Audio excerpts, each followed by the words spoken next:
Hello আমার প্রাণপ্রিয় বন্ধুগণ, সবাই কেমন আছো? আশা করছি সবাই ভালো আছো।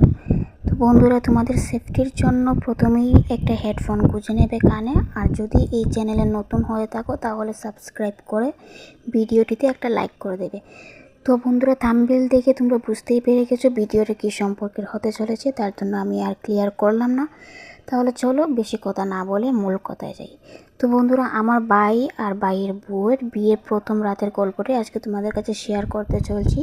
তো জানি আজকের ভিডিওটা খুবই ইন্টারেস্ট হতে চলেছে, তো তোমরা স্কিপ না করে ফুল ভিডিওটা দেখে যাও। তো বন্ধুরা, যেদিন আমার ভাই আর ভাইয়ের বউয়ের বিয়ের প্রথম রাত ছিল, সেদিন রাতে খাওয়া দাওয়া শেষ করে সবারই প্রায় খাওয়া দাওয়া শেষ হয়ে যায়। খাওয়া দাওয়া শেষ হওয়ার পর সবাই যে যার রুমে ঘুমোতে চলে যায়। তো আমিও আমার রুমে চলে আসি, ওরাও ওদের রুমে চলে যায়। তো ওদের রুমের ঠিক পাশাপাশি ছিল আমার রুমটা, যে রুমটার মাঝখানে কোনো দরজা ছিল না, কিন্তু একটা জানালা ছিল। তো ওরা ওদের রুমে ঘুমিয়ে পড়ে, আমি আমার রুমে ঘুমিয়ে পড়ি। তো ধরো রাত 12টা 12:30টার দিকে ওদের ঘর থেকে একটা আওয়াজ আসতে শুরু করে। তো এবার তোমরা বুঝতে পারো কিসের আওয়াজ। আমি তখন গভীর ঘুমে আচ্ছন্ন ছিলাম। হঠাৎ বৌদির চিৎকার শুনে আমার ঘুম ভেঙে যায়। তখন ভাবলাম যে বৌদি এত রাতে কেন এরকম চিৎকার করছে। একবার ভেবেছিলাম যে ডাকবো, তারপর ভাবলাম যে না, আগে পুরো ব্যাপারটা নিজে বুঝি তারপরে। তারপর বৌদি এমনভাবে এমন সুরে চিৎকার করছিল যেটা অদ্ভুতভাবে বলছিল। তখন বৌদির এরকম গলার আওয়াজ শুনে আমার শরীরটাও কেমন আনচান করে উঠলো। তখন আমি ভাবলাম যে কাউকে না ডেকে নিজেই কান পেতে হাঁড়ি পেতে শুনতে শুরু করলাম। তখন আর আমি কাউকে ডাকলাম না। তখন নিজে মনে মনে ভাবছিলাম যে বৌদির এরকম কথার আওয়াজ শুনে আমার শরীরে কেন এরকম করছে। তো তখন আমি হাঁড়ি পেতে শুনতে শুরু করি। তখন শুধু শুনতে পাই যে বৌদি বলছে আহ লাগছে, আস্তে করো আস্তে করো, এরকমই একটা আওয়াজ আসছিল। তখন আমি কান পেতে শুনতে থাকি সব কিছুই ওদের। যতক্ষণ শুনছিলাম ততক্ষণ আমারও শরীরটার মধ্যে কীরকম একটা আনচান করছিল। তো আমি এটাই বুঝতে পারছিলাম না যে কেন এরকম হচ্ছিল। তখন আমার বয়সটাও খুবই অল্প ছিল। তো এরকম করে অনেক সময় এরকম আওয়াজ আসতে থাকে, তারপর আবার বন্ধ হয়ে যায়। তো যখন বন্ধ হয়ে যায় তারপর আমি আবার নিজে ঘুমিয়ে পড়লাম। তো তখন আর ওদের ঘর থেকে আর কোনো আওয়াজ আসছিল না। তারপর ওই আওয়াজটার কথাই বারবার কানে আসছিল যে কেন ওইরকম আওয়াজ আসছিল, আর ওই আওয়াজটার সাথে এমন কি আছে যার জন্য এরকম হচ্ছিল। দরজাও নেই যে দরজাটা ফাঁক করে দেখবো, শুধু আছে একটা জানালা। তো যেহেতু ওইখানে এখন আওয়াজটা বন্ধ হয়ে গেছে, আমি তখন ঘুমিয়ে ঘুমিয়ে এইসবই ভাবছিলাম। ধরো ঘন্টাখানেক পর আবার একই রকমই আওয়াজ আসতে শুরু করে ওই রুম থেকে। তো তখন আমি কি করলাম, তখন হাঁড়ি পেতে একটু সময় শুনেছিলাম। শোনার পর তখন জানালা দিকে দেখলাম যে একটা ফাঁক আছে। তো ফাঁকের দিকে দেখলাম, তখন ওই জানালার ফাঁকের দিকে দেখলাম যে সেরকম কিছু দেখা যাচ্ছিল না। তারপর আমি কি করলাম, ওই ফাঁকটা একটু বড় করার চেষ্টা করলাম। এমনকি বড় করলাম, যতক্ষণ আমি বড় করছিলাম ততক্ষণও কিন্তু ওই রকম আওয়াজটা আসছিল। তো আমি তখন হালকা হাতে ওই ছিদ্রটা একটু বড় করার চেষ্টা করলাম এবং বড় করলাম। বড় করার পর যা দেখলাম সেটা শুনে তোমরাও অবাক হয়ে যাবে।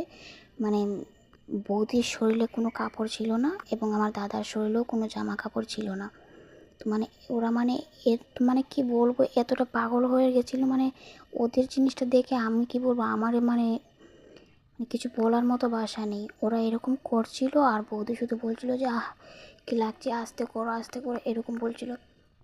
এরকম বলতে বলতে আর আমার দাদা তো কি বলবো, পাগলের মতো হয়ে গেছে, বিছানা টিছানা একদম ভেঙে ফেলবে এরকম মনে হচ্ছে। তো আমি শুধু ফাঁক করে অল্প টাইমে দেখলাম, দেখার পর আবার ওদের শেষ হয়ে গেল, ওরা অফ করে দিয়ে যার যার মতো ঘুমিয়ে পড়লো। তারপর আমিও ঘুমিয়ে পড়লাম। কিন্তু ঘুমিয়ে তো পড়েছি, কিন্তু ঘুম তো আর আসছিল না। তখন শুধু খালি মনে হচ্ছিল, আমার পাশে যদি এরকম একজন থাকতো তাহলে কত মজা হতো, আমাদের এই রাতটাও কত সুন্দর হতো, এরকমই একটা ফিলিংস হচ্ছিল। তো এরকম করতে করতে ওই দিন রাতে আর ঘুম হয়নি, সারা রাতে ওদের আওয়াজ শুনেই আমি কাটিয়ে ফেললাম। পরের দিন সকালে যখন ভোরবেলা ঘুম থেকে উঠলো বৌদি, আমি বৌদি ওঠার আগেই উঠে গিয়েছিলাম। তো তারপর দেখছিলাম বৌদি হাঁটতে পারছিল না। তখন আমি বৌদিকে জিজ্ঞাসা করলাম, বৌদি তোমার পায়ে কী হয়েছে, তুমি হাঁটতে পারছো না কেন? তখন বৌদি আমাকে আর কিছু বললো না, না বলে হেসে চলে গেল। তো যখন বৌদি আসলো তখন এসে সব কাজ টাজ করলো ঘরের। তো সব কিছু কাজ টাজ করার পর দুপুরে খাওয়া দাওয়া করার পর দুপুরে বলছি সকালে চা খাওয়ার পর বৌদি বললো যে আমি ঘর থেকে একটু আসছি বলে নিজের রুমে গেল।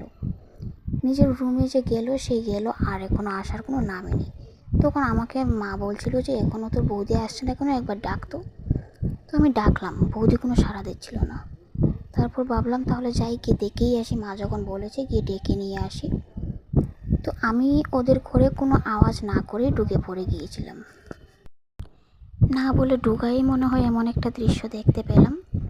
তো না বলে যখন আমি ঢুকলাম, শুধু মুখে এনেছিলাম যে বৌদি বলে ডাকবো, ঠিক তখনই দেখি যে আমার দাদা বৌদির টুটের উপর টুট বসিয়ে কি লিপ কিস করছিল।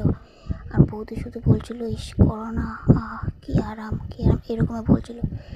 তখন দেখছিলাম যে দাদা বৌদির টুটগুলো খেয়েই ফেলবে নাকি এরকম অবস্থা হয়ে আছে। এরকম করতে করতে এরকমই ওরা নার্ভাস হয়ে বসেছিল তখন। লিপ কিস করেই যাচ্ছে, কেউ আসছে কেউ না আসছে সেটা দিয়ে কোনো লক্ষ্যই নেই। ওরা এরকম লিপ কিস করেই যাচ্ছে। দাদা যেমন মনে হচ্ছে যে বৌদির টুটগুলো খেয়ে ফেলবে সেরকমই মনে হচ্ছিল তখন। ওরা এরকম করছিল আর আমি তখন দূর থেকে দেখে মজা নিচ্ছিলাম। ঠিক তখনই আমাকে মা ডাকলো। মা ডাকার কারণে আমি পা টিপে টিপে ওখান থেকে চলে আসি। তো চলে আসার পর মা আমাকে বললো, তোকে বললাম যে তোর বৌদি ভাইকে ডেকে নিয়ে তুই ওইখানে গিয়ে বসে থাকলি। তখন আমি বললাম যে না, বৌদি ভাই স্নান করে এসেছি, তো একটু সাজুগুজু করছে, তারপরে আসবে। তো বন্ধুরা, আজকের ভিডিওটা আমি এখানেই শেষ করছি। যদি পার্ট 2 দেখতে চাও তাহলে কমেন্টে জানিও, আর ভিডিওটা কেমন লাগলো সেটাও কমেন্টে জানিও। যদি ভালো লেগে থাকে তাহলে লাইক শেয়ার সাবস্ক্রাইব করতে একদম ভুলো না। আর এই ভিডিওর ভিউজ থেকে আমি পার্ট 2 নিয়ে চলে আসবো। তো পার্ট 2 যদি দেখতে চাও তাহলে বেশি বেশি করে ভিডিওটা শেয়ার করো, যাতে ভিডিওটাতে আমি ভালো ভিউজ পাই। আর যদি পার্ট 2 দেখতে চাও তাহলে কমেন্টে জানিও। দেখা হচ্ছে পরের ভিডিওতে।